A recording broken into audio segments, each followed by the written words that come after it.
Bro, lu pernah denger nggak nama Menara Saidah? Itu loh, gedung tinggi warna coklat merah bata yang berdiri sendirian di pinggir Jalan Gatot Subroto, Jakarta Timur. Dari luar kelihatannya gagah banget, kayak gedung perkantoran elite. Tapi anehnya, udah bertahun-tahun nggak ada satupun yang berani masuk, apalagi kerja di sana. Dulu, sekitar awal tahun 2000-an, gedung ini sempat jadi kantor buat beberapa perusahaan besar. Ada ratusan karyawan tiap harinya. Tapi makin lama, satu-satu perusahaan pindah keluar. Katanya, bukan cuma karena bangunannya miring, tapi karena ada hal-hal yang gak masuk akal yang sering kejadian di dalam. Banyak cerita yang beredar, mulai dari yang mistis sampai konspirasi. Karyawan yang dulu kerja di sana bilang, liftnya sering banget error. Kadang berhenti di lantai yang gak dipencet, atau malah buka sendiri pas tengah malam. Yang paling parah, ada kejadian di mana lift turun dari lantai 20 ke basement dalam kondisi kosong.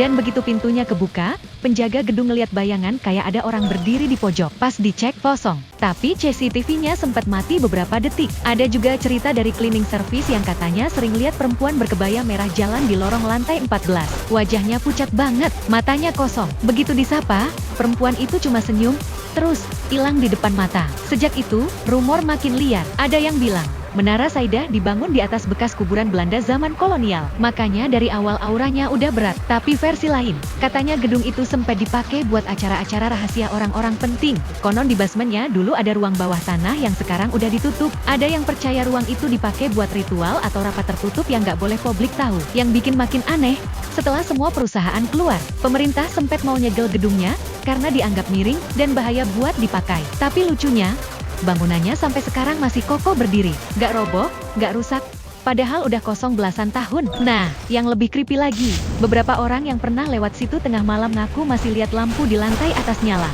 Ada juga supir taksi yang ngaku sempat dapat orderan ke alamat Menara Saidah jam 2 pagi. Tapi begitu sampai, mapnya nunjukin posisi tiba di lokasi, dan nggak ada siapa-siapa di sana. Dia nelpon customernya, tapi yang ngangkat suara perempuan pelan banget, cuma bilang, sudah di sini kok, di atas. Terus teleponnya mati. Semenjak itu, gedungnya ditutup total. Pagar di depan dikunci rapat, dijaga satpam, tapi cuma dari luar. Katanya sih, satpam dilarang masuk ke area dalam karena bukan urusannya manusia. Makanya, orang Jakarta suka bilang, kalau lu lewat Menara Saidah tengah malam, jangan noleh ke atas. Karena katanya di lantai 14 itu, ada yang berdiri di balik jendela, liatin balik lu. Sekarang, masih banyak teori liar soal kenapa gedung itu benar-benar dibiarkan kosong. Ada yang bilang karena faktor teknis, ada yang yakin karena mistis, dan ada juga yang percaya ada hal besar yang disembunyikan di baliknya. Tapi ya, apapun kebenarannya, satu hal yang pasti, Menara Saidah bukan gedung kosong biasa. Dan mungkin, emang lebih baik dibiarkan begitu aja.